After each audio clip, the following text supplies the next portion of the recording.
New Jersey Governor Chris Christie is trailing in the presidential race. He's in 11th place among Republicans, according to a CBS News New York Times poll.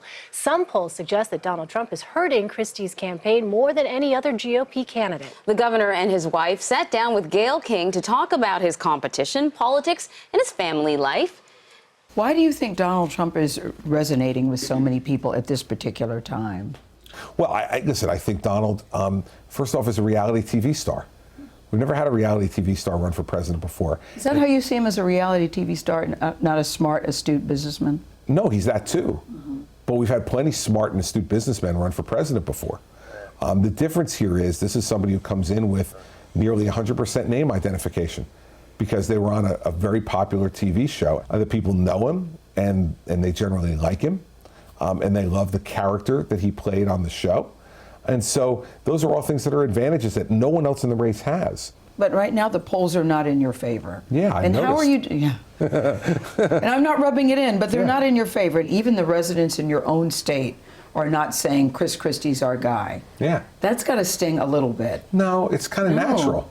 No, it's kind of natural. How is that natural, If you look at, because when you say that you want to leave and take another job, people get offended. They wonder, why doesn't he want to stay here forever? Well, you know, I'm term limited and I'm going to need a new job after 2017. And if I decide I want to stay in public life, this is the only other job I'm interested in. You all have children in college, high school, middle school. So school shootings certainly must hit close to home. But yet, you seem to be reluctant to embrace tighter gun control laws. Why is that? Yeah, because I don't think that they work. I mean, that's the problem, Gayle. I think our problem here is mental health. Take one of those last shooters who stole the gun, as we know, from his mom. Yeah.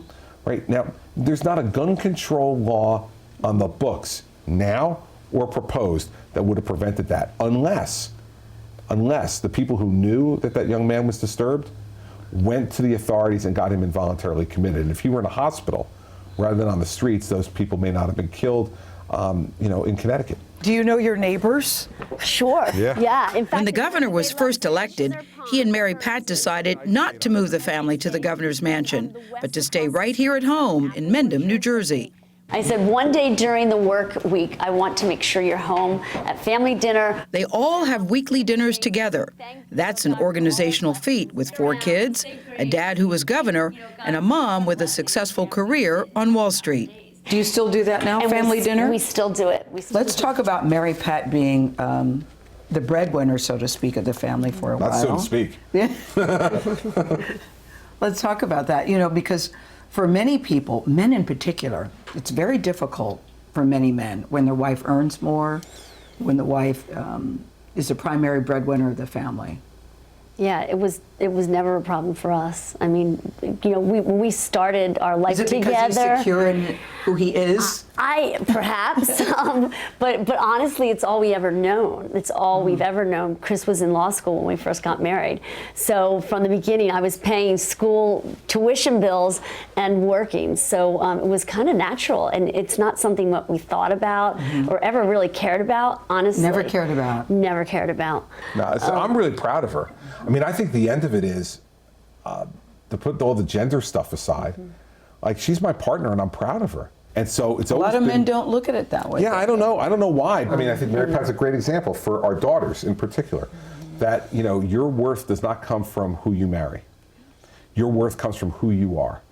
And for our sons, I think for them to see that this kind of false macho about you have to be the bigger breadwinner, you have to be, you know, the bigger presence, isn't the way it has to be. You've been together since you were 22. Yeah, we actually were friends since I was, 18 or 19. What made you fall in love with him? And the same to you, but I want Mary Pat to go first. Well, I always found him really interesting, but in addition to that, he was very funny. And makes you laugh. And makes me laugh. What attracted you to her? Well, she's cute first. Okay. I mean, I am a guy. That's a given. I am a guy, so, you know, you notice that, like, she didn't mention anything about that, but guys, You're cute. we have, no, that's all right, don't worry about it. We have to be honest, for guys to be honest, I mean, no, I thought she was cute. And so that starts it. She's still cute, Governor. Yes, well, there's no doubt about that. Next year, Governor Christie and Mary Pat will celebrate their 30th wedding anniversary. it's just one part of our life. And, Most likely on the road, campaigning for president. I don't know any teenager that doesn't think it's cool to live in the White House. Why do you think that you're better than the other candidates who are running? The presidency is all about being tested. And there's no one who's been in this race who's been more tested than I've been. Hillary Clinton's been pretty tested, wouldn't you say? Yeah, I would. Would you say you've been more tested than Hillary Clinton? Well, listen, I think in different ways, yeah, because my responsibilities, I think, in many ways have been greater than hers have been. I think when you're in charge of a state and you're the ultimate accountable person for what happens in that state over a period of time, I do think that that's a much more personal challenge than the challenge of being Secretary of State, for instance, or being one of 100 United States senators. I know there's no test, no challenge that'll come that I won't be up for. And it doesn't mean that everybody will agree with everything I do, but it won't be because I wasn't ready. All right, Gayle King joins us now. No, yes. No challenge, he says, guys, that he's not up for. Well, he certainly is facing a challenge. And Yes. what I found sort of remarkable is how calm and at ease he seems in that Yes. piece, particularly in the face of those tough statistics that you were throwing at him. Yeah. Does he still feel confident about Yes. this journey? Listen, Anne-Marie, he said to me, I'm going to be the nominee. And to the point Nora made on the news this morning, 7 out of 10 voters, Republican voters, still have not made up their mind. He says, listen, this is a long way from next November. Who knows how this race is going to shake out? He knows he has work to do. Certainly he's not happy where he is in the polls. We all get that. But he feels very confident that by the time we go to the polls in November, it's going to be a very different story. I thought the exchange about Donald Trump was interesting because the two of them, people might not realize, they're actually good friends. They are friends, Elaine. What They did he are. say about And that? if you notice, Donald's never said anything negative about Chris Christie. It'll be interesting to see how Donald responds to it. He's just a reality TV star. Because, one could take that as a little dismissive. But he said, listen, they're friends, their families have, interacted together, the kids have interacted together. And he said, listen, Donald Trump really affected him the most, people say, because Chris Christie was a tell-it-like-it-is guy. And Chris, the governor feels that time will come back again. He really doesn't seem worried. But if he was worried, would he tell us? No, he wouldn't tell us. But he had a lot of confidence as he sat there in his home. And I love their home in Mendham, New Jersey. You can tell it's a family that really loves each other, pulls for each other, supports each other. It was just nice to see him in his own environment. Yeah, it was very nice to see that wedding picture. Never in my life did I think I would say the word adorable and Chris Christie in the same sentence until I saw that photo.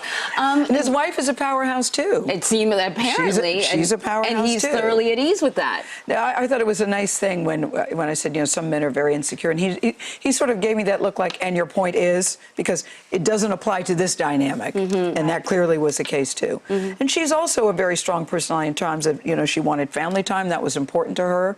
She clearly is a very close confidant to him. He respects her opinion very much and seeks her counsel often. And the two of them are a really good team. That team must have become increasingly important over the past few months. I mean, this is a guy who's basically been a winner. And now he has faced, not just the past few months, but the past couple of years, some tough circumstances from Bridgegate to now, the poll numbers. We asked him about Bridgegate, too. And listen, he said, listen, there have been 3 different investigations. I've been cleared in all 3. He said, but if you weren't directly involved, do you take any responsibility for creating the climate where your staff thought, well, he's going to like it if we do this? He says, I fired anybody who was associated with. No, I had nothing to do with it. I've been cleared on it. So for him, it really is a non-issue. He admits, though, that it didn't help his campaign. He does admit that. Yeah, because there have been stories about how some donors have been concerned with that privately, but he's still confident, he says. And also, when you're not ranked #1 in your own state, what does that say?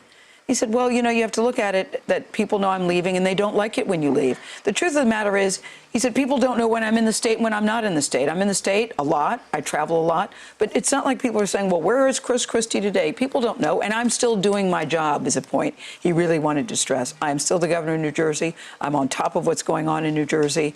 And he said, I will defy anybody to find anything different about that.